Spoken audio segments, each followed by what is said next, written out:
اب کیا کہنا ہے؟ جب خبر مل گئی میرا آج ہی آخری دن ہے، حضرت فاطمہ نے حضرت علی سے فرمایا، علی میں جب سے تیری نکاح میں آئی ہے میں نے تیری خدمت انجام نہیں دے پائی، علی مجھے معاف کر دینا، کل اللہ کے سامنے میرے ابا کے سامنے مجھے رسوا نہیں کرنا۔ لیکن آج ہماری بیویوں کا، ہمارے شوہروں کا اندازہ لگائیے، میاں بیوی کے اندر کیا زندگی گزرتی ہے، کیسی زندگی گزرتی ہے۔ غضب بالائے غضب تو یہ ہے کہ جب شوہر کا انتقال ہو جاتا ہے اس وقت بیوی کو پکڑ کر لاتے ہیں اور کہتے ہیں معاف کرا لو۔ کب کہتے ہیں معاف کرا لو؟ مرنے کے بعد معاف کراتے ہیں، زندے میں فرصت نہیں ملی۔ اللہ اکبر، یہ تو معافی تلافی زندگی میں ہے، بعد مرنے کے نہیں۔ حضرت فاطمہ نے میسج دیا ہے اس امت کے عورتوں کو کہ دنیا کی عورتوں، دنیا میں اپنے شوہر سے معافی تلافی کر لینا، اگر ہو جائے بھول چوک تو اسے معاف کرا لینا دنیا ہی میں، تاکہ قیامت کی رسوائی سے بچ جاؤ۔ حضرت علی نے حضرت فاطمہ کو سینے سے لگایا اور کہنے لگے، اے دختر نیک اختر، رسول اکرم صلی اللہ علیہ وسلم کی بیٹی ہے، سچ تو یہ ہے کہ جب سے تو میرے نکاح میں آئی ہے میں نے تجھے 2 وقت کا کھانا بھی نہیں کھلا سکا، میں نے تیرا حق نہیں ادا کر سکا جو حق تھا۔ اے فاطمہ دیکھ، تو اپنے ابا کے سامنے اور اللہ کے سامنے روز حشر میں مجھ کو رسوا نہیں کرنا۔ یہ دونوں میاں بیوی کے درمیان میں بات ہو رہی ہے، زار و قطار ہو رہا ہے۔ حسن و حسین چھوٹے بچے تھے، حضرت زینب بھی چھوٹی تھی اور ایک بیٹا اور بھی تھا۔ یا حسین یا حسن تو بہت کرتے ہو لیکن کبھی یا محسن بھی کر لیا کرو۔ علماء سے پوچھو، 3 بیٹے 1 بیٹی حضرت فاطمہ سے، کتنا ہو گیا؟ لیکن ہم کتنا جانتے ہیں؟ اور یہ وہ کہاں جائے گا؟ نا انصافی نہیں ہے۔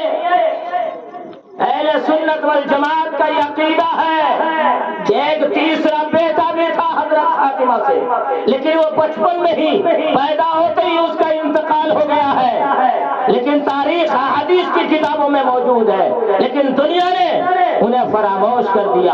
ہمیں یہ تعلیم دینا چاہیے کہ جس طرح حضرت حسن حضرت فاطمہ کے بیٹے ہیں، حضرت حسین حضرت فاطمہ کے بیٹے ہیں، اسی طرح حضرت محسن بھی حضرت فاطمہ کے بیٹے ہیں، اور جس طرح بیٹی حضرت زینب ہے، ایک بیٹی ہے میرے دوستو۔ دونوں بچے کھیلتے ہوئے آئے، زینب چھوٹی تھی، دیکھا کہ میرے ابا حضور میری ماں بھی رو رہی ہے، دونوں بچے بھی چمٹ گئے، ایک دوسرے سے چمٹ گئے، رونے لگے۔ اللہ اکبر، بچے بھی تو ہمارے بچوں جیسے شرارتی نہیں تھے، ہم نے دیکھا کہ ان بچوں کے سروں میں ٹوپی ہے لیکن ان کم بختوں کے ہاتھ میں، کسی کے ہاتھ میں گھڑی ہے اور کسی کے ہاتھ میں موبائل ہے۔ یہ مدرسے کے بچے تعلیم یافتہ ہے، خدا کی قسم آج سارا جہاں میں اندھیرا ہی اندھیرا ہے، مکتب کا بھی وہی حال ہے، مدارس کا بھی وہی حال ہے۔ اللہ رحم فرمائے، جدھر جاؤ گے اندھیرا ہی اندھیرا ہے۔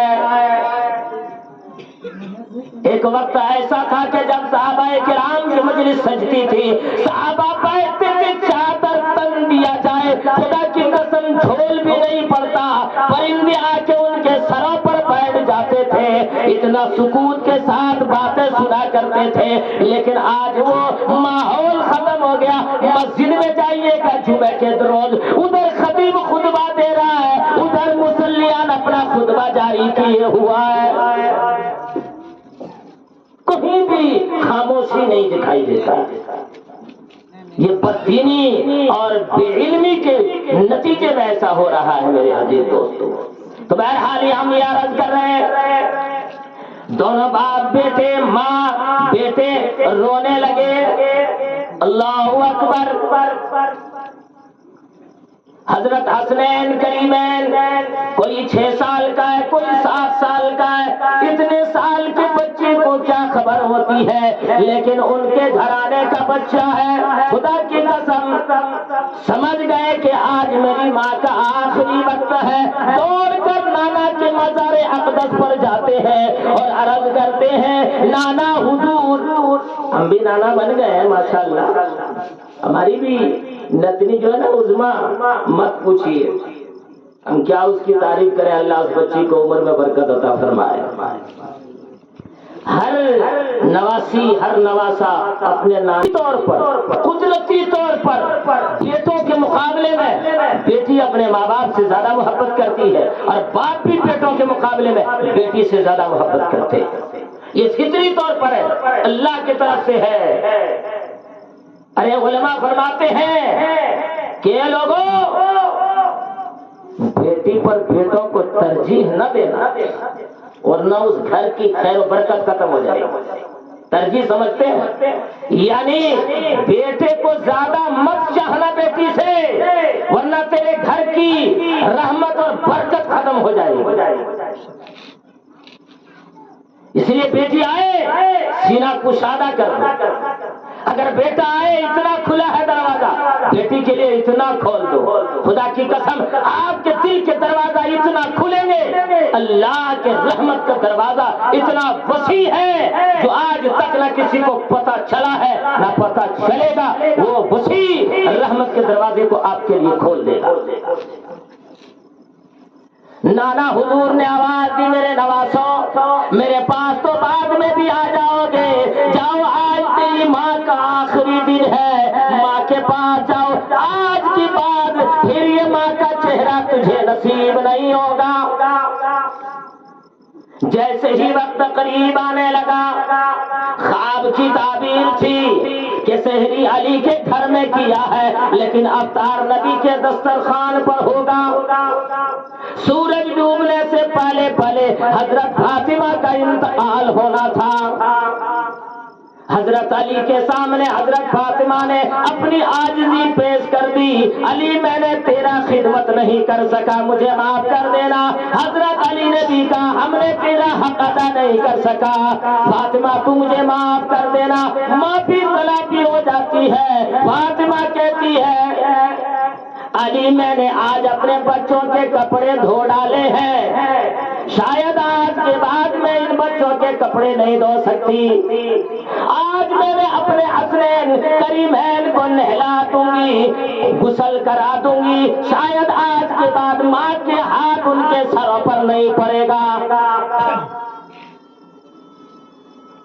نہلا دھلا کر کھانا تیار ہو رہا ہے، بیک وقت اتنے کام حضرت فاطمہ کر رہی ہے، ادھر حسنین کریمین کے کپڑے دھوئے جا رہے ہیں، ادھر پانی گرم ہو رہا ہے، ادھر کھانا تیار ہو رہا ہے۔ حضرت علی بھی حیران ہے، بیک وقت اتنے کام انجام دے رہی ہے۔ پوچھا آج آخری وقت ہے، کیوں اتنی پریشانی اٹھا رہی ہو؟ کہتی ہے علی آج میں اپنے بچوں کو اپنے ہاتھوں سے نہلا لوں گی، آج میں اپنے بچوں کے کپڑے کو اپنے ہاتھ سے دھو لوں گی، آج میں اپنے بچے کو آخری کھانا پکا کر کھلا لوں گی، شاید مجھے اب دوبارہ اپنے بچے کو کھانا کھلانا نصیب نہیں ہوگا۔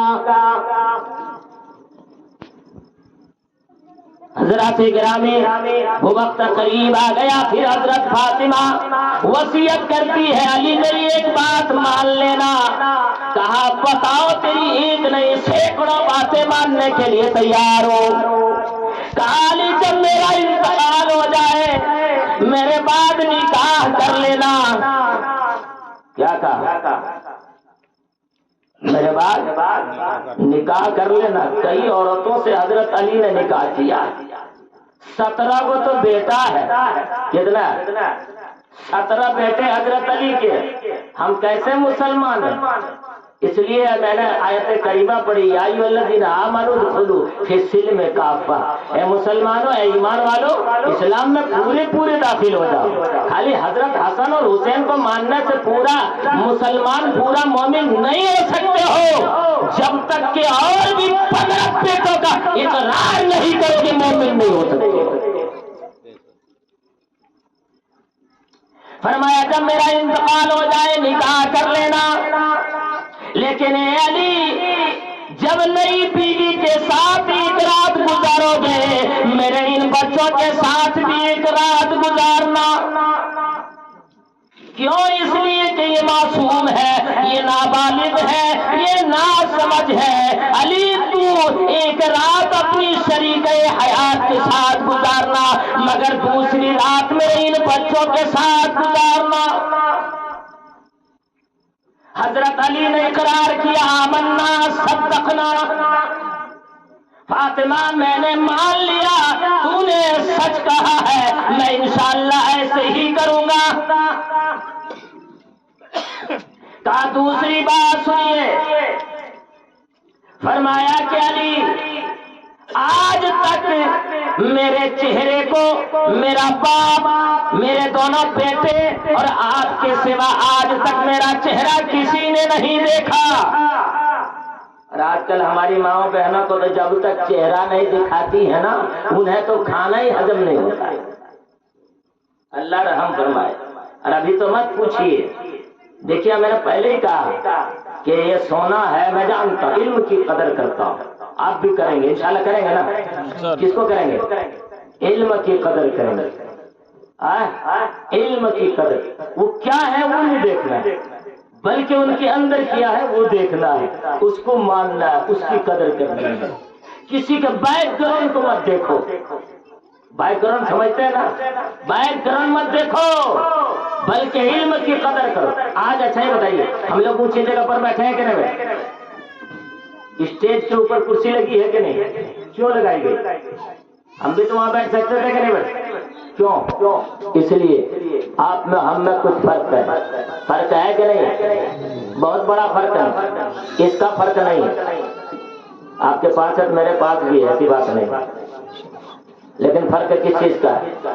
علم دین کا فرق، علم کی فرق۔ علم ہے مقام اونچا، علم نہیں مقام اونچا نہیں، زبردستی نہیں کر سکیے گا، زبردستی آپ ان کرسیوں پر نہیں بیٹھ سکیے گا، طاقت کے بلبوتے پر نہیں بیٹھ سکتے ہیں، دولت کے بلبوتے پر نہیں بیٹھ سکتے ہیں۔ اس لیے ان سے پوچھا کیجئے میرے عزیز دوستوں، ذہن سے بات نکل جاتی ہے، ذرا یاد رکھنا بھائی، وہ تو کہہ رہے تھے کہ ہم وہ پوچھا کیجئے۔ ماشاءاللہ ہمارے گاؤں میں ایسی ہستی ہے، علم کی بنیاد پہ کہہ رہا ہوں کہ جواب نہیں، اس علاقے میں جواب نہیں ہے، میں اس چیز کو جانتا ہوں، لیکن علماء سے پوچھا کیجئے، اس کے بیک گراؤنڈ کو مت دیکھیے، علم صحیح اس چیز کو دیکھنا ہے۔ میں اس کی مثال دینا چاہتا ہوں، اگر کسی کے گھر میں آگ لگ جائے، آگ لگ جائے تو کیا فلٹر والا پانی سے بجھائیے گا؟ بھائی سمجھ میں آ رہے ہیں نوجوانوں؟ کون والا پانی سے؟ یہ ان کا تالاب ہے نا، وہاں کتنا صاف پانی ہے، وہ پانی کوئی پیے گا؟ بتائیے وہ پیے گا؟